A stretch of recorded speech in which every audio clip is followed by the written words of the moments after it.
Hello, everybody. I'm Dr. Yogesh Preet Singh, consultant rheumatologist at Manipal Hospital, Bangalore. Uh, we are at OACON 2019, that is the annual conference on osteoarthritis and research. Today, we have with us Dr. Thorlene Egerton.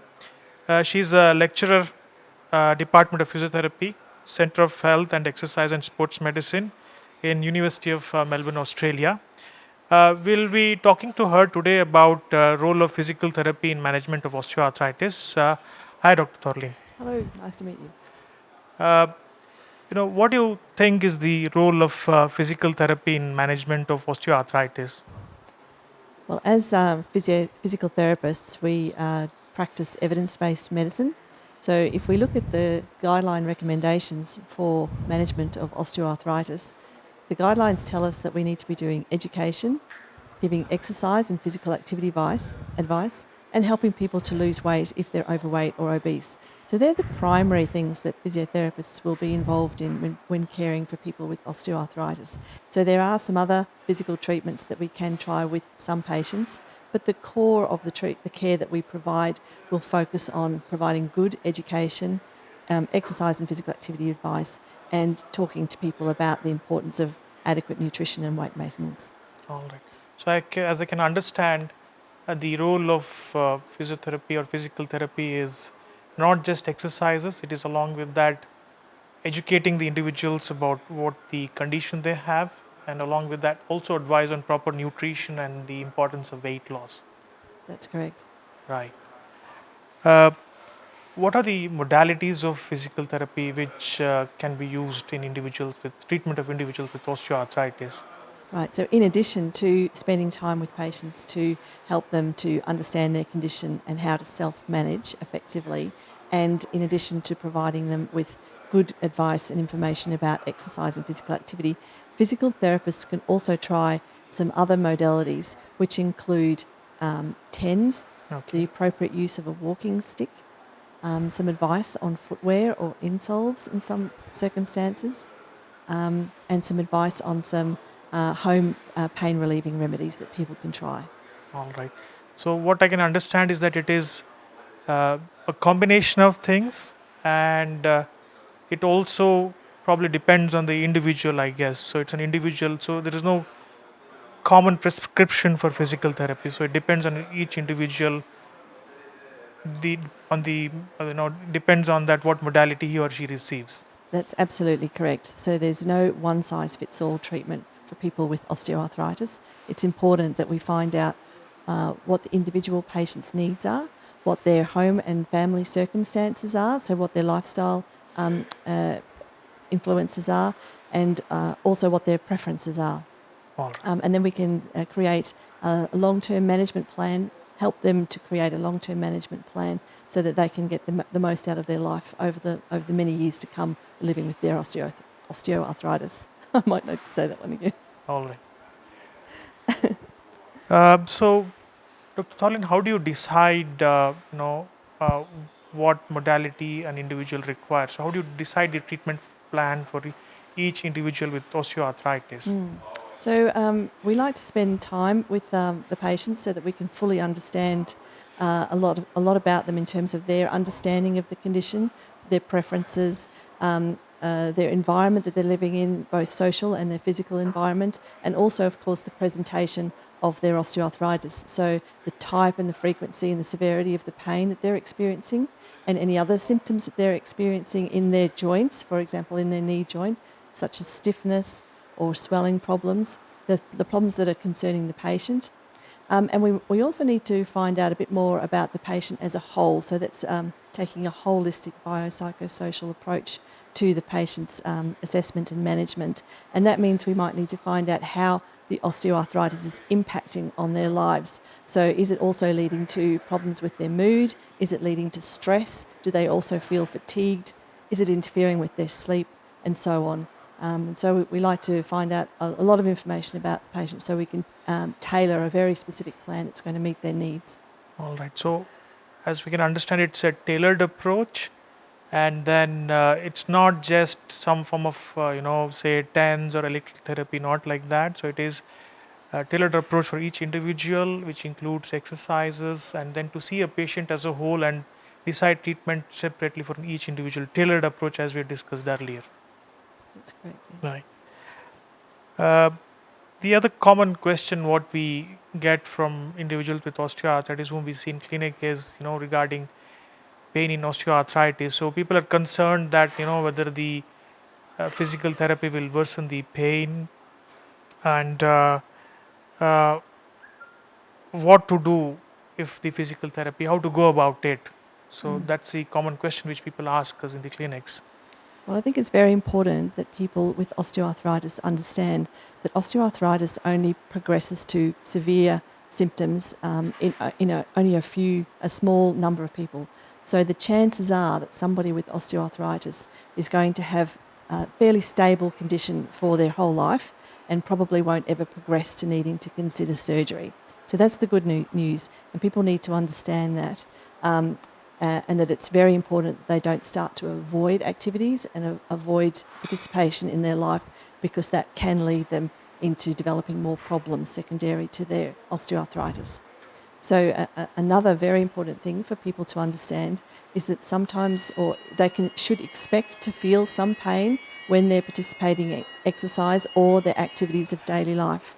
And that they should know that that pain does not mean that they're making the joint damage any worse. It's a painful condition, but the pain doesn't mean that you're making more damage inside the joint. So people need to feel confident that they can keep going with physical activity and exercise, even though at times they do experience some pain. So does this exercise pain go away after some time?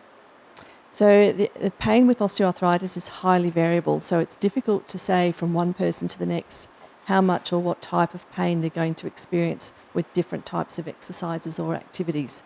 So it's better if you are starting a new activity, that you start slowly and with just a little bit to start off with, and then if you tolerate that okay, then you can gradually build up to more and more of whatever it is the activity that you're trying to do.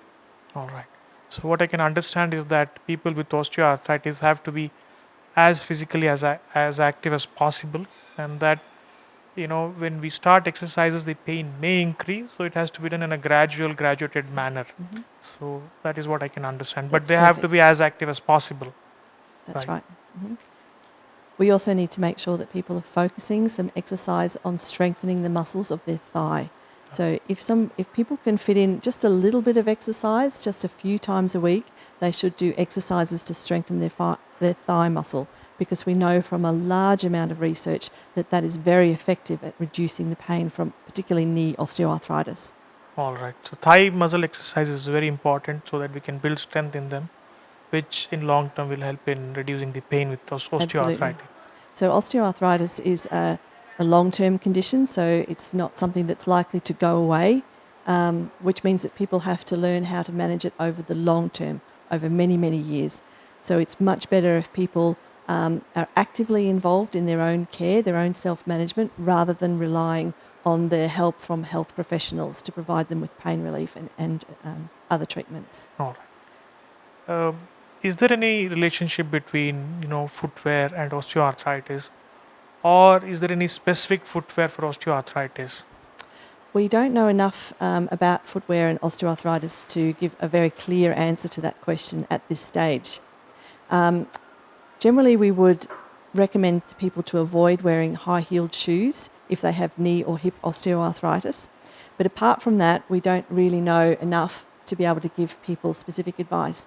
There's likely to be a lot of individual variation. So a shoe that works for one person might make another person worse. So there's a bit of trial and error at the moment with footwear. So if you want to try different types of footwear, that's probably the best idea, to see if you can figure out which ones are the most comfortable and least likely to aggravate your osteoarthritis.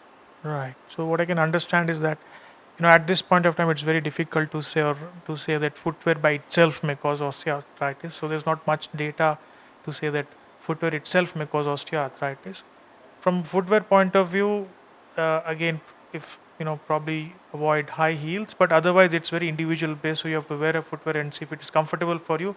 That's the right footwear for you. There is no standard prescription for that. Correct, yeah. Right. The other question, a lot of people with osteoarthritis have in mind is, can I exercise? If yes, what type of exercise? How much can I exercise? So these are the common questions people have in mind. So how do we go about this? Generally, anything is better than nothing. So any exercise that somebody does is going to be better than an exercise that somebody doesn't do. And a little bit is better than nothing. So as a starting point, people should do a little bit of something that they think that they will enjoy and be able to continue with over the long term. If they're able to do a little bit more, then we should start thinking about the best possible exercises, which is first and foremost strengthening the thigh muscles, and also whole body exercises such as walking or swimming or cycling and things like that. So if people are doing even a little bit of those types of exercises, they will derive good benefit over the long term from those. So what I can understand is that, some exercise is required for everybody, and they should start slowly and gradually increase the intensity of exercise. The type of exercise depends on the individual. Whatever he or she enjoys is the right exercise for them. Absolutely. Yeah. All right. So, this is the other question, as physicians we have, or as sometimes patients also ask us, if somebody, for example, has knee osteoarthritis, is strengthening the muscles around the knee sufficient, or you also have to think about exercises or strengthening of muscles around other joint areas? Primarily, focus on strengthening the thigh muscles and try and keep that going for the long term. So 2 or 3 times a week, every week Right. for many, many years. So given that that's a challenge for people to achieve, I would be reluctant to tell people that they need to do even more. However, if people are enthusiastic with physical activity and exercise and enjoy it, and they would like to do a little bit more than just the bare essentials, then I think the next thing that they should focus on would be exercises to improve their cardiovascular fitness. So that's whole body exercise, such as brisk walking or cycling or swimming, depending on the capabilities and the preferences of the patient. And also exercises to maintain balance and reduce your risk of having a fall. Do you think yoga has any role in management of osteoarthritis, or rather, what is the role of yoga in management of osteoarthritis?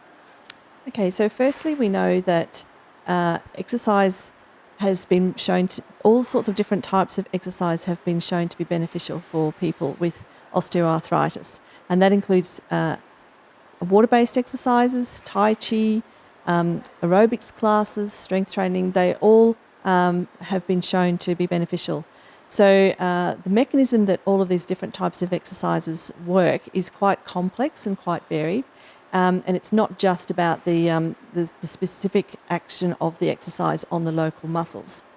So bearing that in mind, given that yoga is another type of exercise, and that there may be all of the psychological benefits from yoga as well as some local benefits in terms of the muscles, the stability around the joints, I think it's highly likely that yoga can be helpful for people with osteoarthritis. However, we don't have the randomised controlled trials to tell us for sure in an evidence-based way whether this is the case, but I think it's likely that it will be beneficial.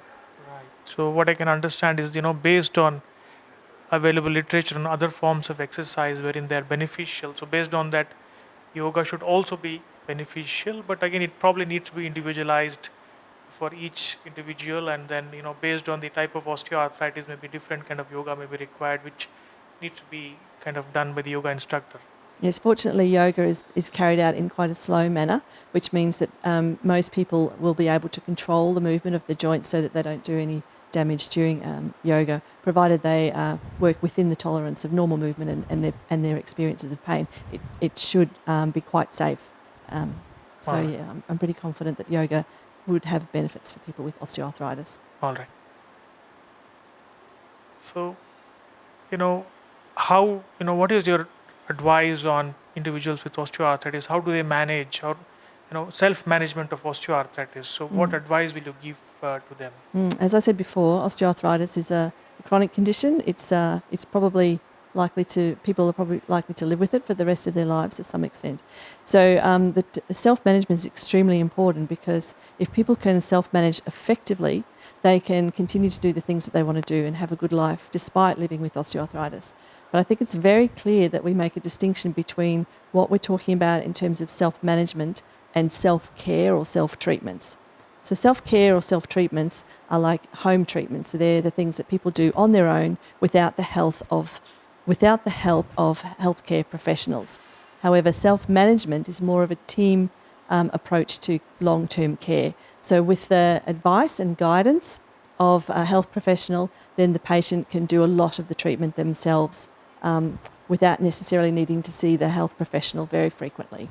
But doesn't mean that the patient is left to manage themselves on their own necessarily. They're doing it under the supervision and advice of a healthcare professional. Do you think group-based physical therapy sessions are much more effective or more beneficial than an individual doing exercise on his own alone at home? Yes, I think there are several really important advantages to group-based exercises. So for a start, they're more cost-effective, so they're cheaper to provide than one-to-one exercise advice or exercise sessions.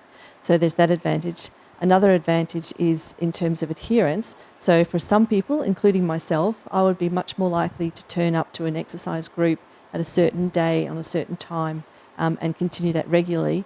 I would be hopeless at trying to do exercises myself at home. So for a lot of people, the group exercise scenario works quite well in terms of long-term adherence to exercise.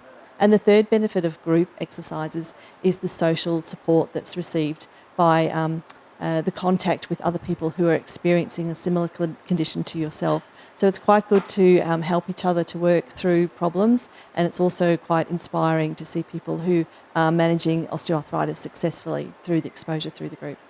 So what I can understand is that group-based therapy is much better in terms of the whole effectiveness of the treatment, because an individual is able to adhere to it much better, and then the other thing is they're in touch with or they're in contact with people who've got similar conditions, so they're able to relate better to the other people. So definitely what I can understand is group-based therapy is much better rather than individual doing it on his own or Yes, on our own. that's in theory, but for some people that they just don't like the idea of participating in group therapy, and that's fine. So as I said before, we need to individualise the plan of care for individuals, and if somebody doesn't like the idea of attending a group session, then we need to find alternatives for them. All right. All right. Thank you, Dr. Thorlene. It was nice talking to you. Very informative talk. Thank you. Thank you very much.